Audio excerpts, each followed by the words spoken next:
Honorable President Akbaroli, Mr. Paskoy, President of the Regional Council, honorable members of the Regional Council, greetings to all. I sincerely appreciate your solidarity with the Iranian people's resistance for freedom and democracy and the establishment of a democratic republic in Iran. Today, Iran and the entire Middle East are at a decisive and unprecedented moment. Last January, a major uprising spread across all 31 provinces of Iran. The ruling mullahs responded to that uprising with the killing of thousands of young people, including teenagers. This violence, in turn, increased the determination of our people to bring an end to the regime. At the same time, resistance units expanded their activities against the regime. In practice, they have developed into organized units of a liberation army inside Iran. On February 23rd, they carried out a major operation targeting the headquarters of Khamenei, one of the most heavily protected sites of the regime. This event demonstrated the power of the resistance movement inside the country. The people of Marche, who have repeatedly stood against religious and military dictatorships, understand well the importance of the Iranian people's struggle. History does not forget the time during the Second World War when Marche rose up against fascism and Nazi occupation.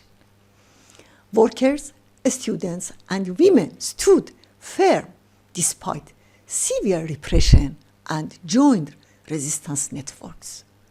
Such a people can truly understand the emotions, the determination, and the conviction of the Iranian people who have risen up.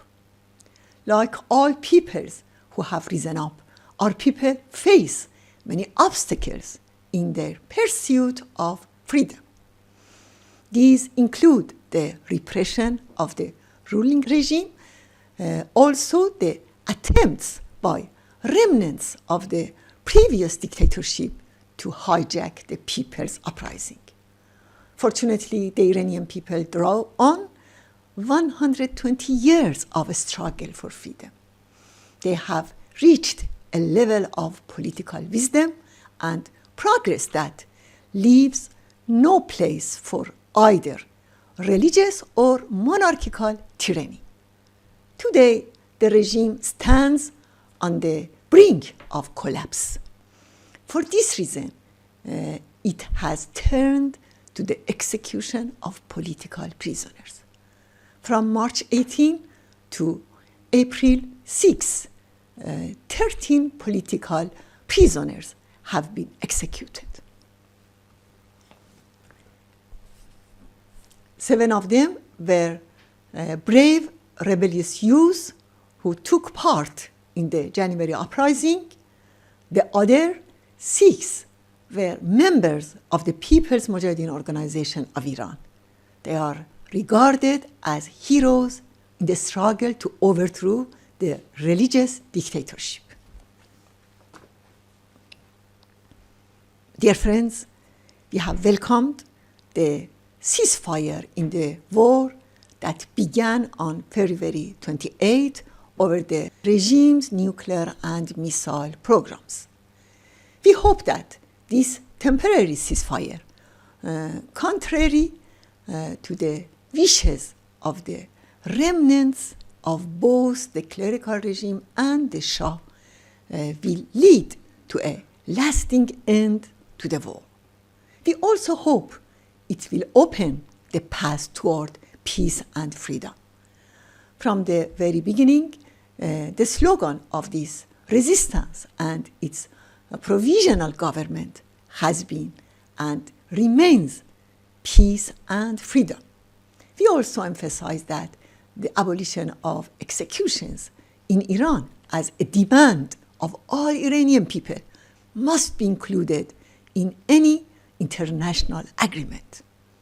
In recent days, the son of Khamenei claimed that 17 million people are devoted supporters of the regime ready to give their lives.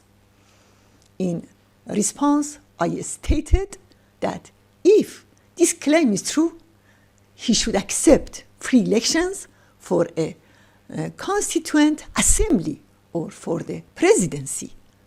Such elections should be held under United Nations supervision and based on the principle of popular sovereignty, not clerical rule.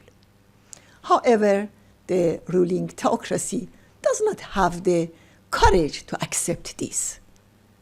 It sees peace and freedom as a threat to its own survival. For many years, we have said that neither the appeasement policy of Western governments nor foreign military intervention can resolve the issue of Iran. The solution lies in regime change carried out by the people through resistance and organized uprising. In the face of this regime, the National Council of Resistance of Iran offers a credible alternative that enjoys sufficient social support. The NCRI is a coalition of democratic forces and personalities who seek to overthrow the ruling clerical regime.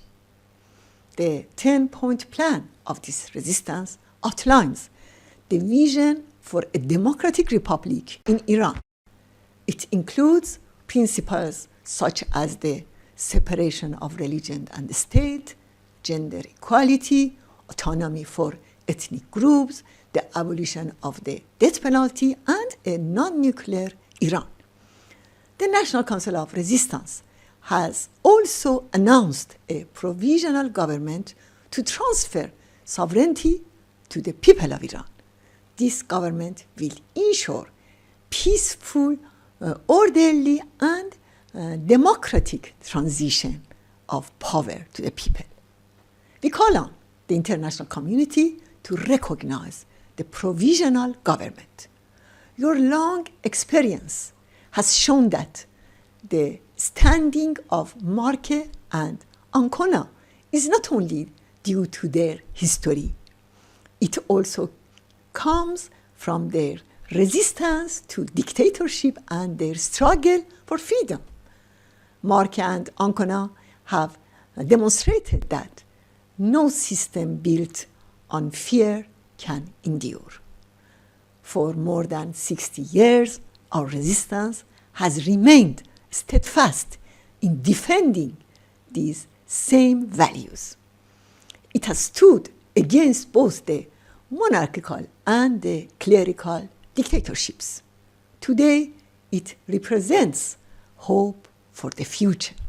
I hope that the honorable lawmakers of Marche, as well as all defenders of peace, freedom, and human rights, will actively support the Iranian people's struggle to overthrow the regime.